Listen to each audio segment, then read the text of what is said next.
చాలా బాగుందమ్మా. బడుగు బలహీన వర్గాలకి పెట్టిన పేరు మా తెలుగుదేశం పార్టీ. వాళ్ళ కోసమే ఎన్టీ రామారావు గారు ఆ రోజున పార్టీ పెట్టారు. తర్వాత కూడాను మన తెలుగు జాతి గౌరవాన్ని కేంద్రంలో కాపాడుకోవడానికి మెయిన్ అప్పట్లో ఇందిరాగాంధీ చేసే అరాచక పాలన భరించలేక ఆయన సినీ ఫీల్డ్ వదిలేసి వచ్చి మాకు తెలుగుదేశం పార్టీ పెట్టి బడుగు బలహీన వర్గాలకి ₹2 బియ్యం ఇచ్చి చాలా వాళ్ళకి కూడు గుడ్డ అదేంటి గూడు ఈ 3 కాన్సెప్ట్ మీదే పార్టీ పెట్టారు బడుగు బలహీన వర్గాల కోసం. అదే విధంగాను ఆయన రామారావు గారు చేశారు. తర్వాత చంద్రబాబు నాయుడు గారు వచ్చారు. ఆయన స్థానంలోకి ఆయన కూడాను ఆయన పెట్టిన పార్టీని ఏనాడు ఇచ్చేయకుండాను ఆయన పెట్టినవన్నీ పాటిస్తూ ప్రజలకి చక్కగా పరిపాలన చేసుకుంటూ వస్తున్నారు చంద్రబాబు నాయుడు గారు. ప్రతిదీ మహిళలకి డ్వాక్రా గ్రూపులు పెట్టింది అది మా చంద్రబాబు నాయుడు గారే పెట్టి ఈ రోజున ప్రతి మహిళ బ్యాంకు విషయాలు కానీ ఏదైనా తెలుసుకునేటట్టు ఇవన్నీ చేశారు.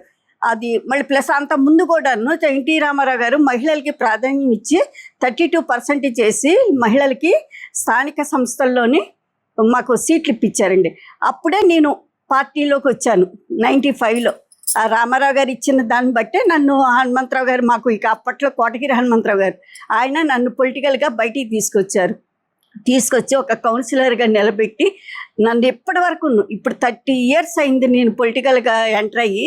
30 years కూడా అదే తెలుగుదేశం పార్టీలోని కొనసాగుతూ చక్కగా మా పార్టీ అంటే ఇది అని చెప్పుకునే అంత గర్వంగా తయారు చేస్తున్నారు. మా పార్టీని తయారు చేశారు. ఇప్పటికి అలాగే ఉంది. నేను చాలా గర్వంగా ఫీల్ అవుతానండి. తెలుగుదేశంలో ఉన్నాను. అది నాకు కాన్సెప్ట్. నేను పదవులు అవన్నీ కాదండి నాకు మెయిన్.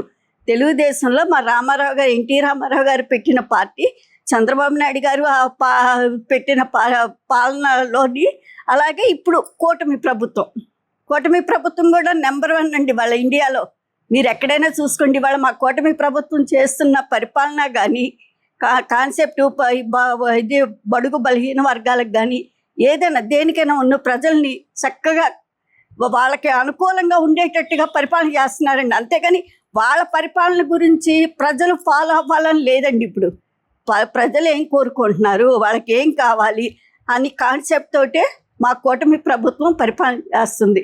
ఇన్నేళ్ల నుండి అదే జరుగుతుంది. అప్పుడు కూడా రామారావు గారు మహిళలకి ఆస్తి హక్కు కూడా ఇచ్చారమ్మా. ఆ ఆస్తి హక్కు వచ్చింది ఆడపిల్లలకి. ప్లస్ ఇప్పుడు నారా చంద్రబాబు నాయుడు గారు గ్రూపుల ద్వారా ఆడపిల్లలకి వాళ్ళ సొంత కాళ్ళ మీద నిలబడేటట్టు కూడాను చేశారు చంద్రబాబు నాయుడు గారు. ఇప్పుడు మా కూటమి ప్రభుత్వం వచ్చి కూడాను పిల్లల చదువుల నిమిత్తం కానీ వాళ్ళకి అమ్మ దీవెనని ఇవన్నీ కార్యక్రమాలు, స్కాలర్షిప్లు ఇవన్నీ ఇచ్చి, అదే హాస్పిటల్ ఖర్చులు కూడానమ్మా. ఇవాళ ఒక పేషెంట్ బాగాలేదు ఆయనకంటే ఎంత బిల్ అవుతుంది ఏంటని సీఎం రిలీఫ్ ఫండ్లు కూడా రిలీజ్ చేస్తున్నారు. అది 1,00,000 అవని 2 లక్షలు అవని. మా దాంట్లో మాత్రం పార్థసారథి గారు ఇమీడియట్లీగా ఇవాళ ఒక పేషెంట్ బాగాలేదు ఆయనకి ఇంత అమౌంట్ కావాలి అంటే ఎంత ఇమీడియట్లీగా తెప్పించేస్తున్నారు, అంత ఇమీడియట్లీ తెప్పించేస్తున్నారు. పేషెంట్ కూడా చాలామంది అలా సేవ్ అయ్యారు మా నూజివీడు ఇదిలో.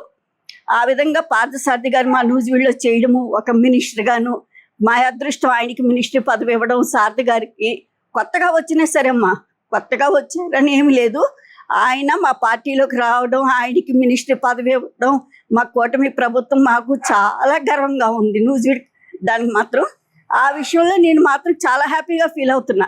ఏదైనా నిమిషాల మీద అవుతున్నాయి ఇవాళ మా పనులు. అప్పుడు హనుమంతరావు గారు ఉన్నప్పుడు అదొక పద్ధతి, అప్పుడు దాని రేంజ్ని బట్టి అప్పుడు మాకు చేసి పెట్టారు.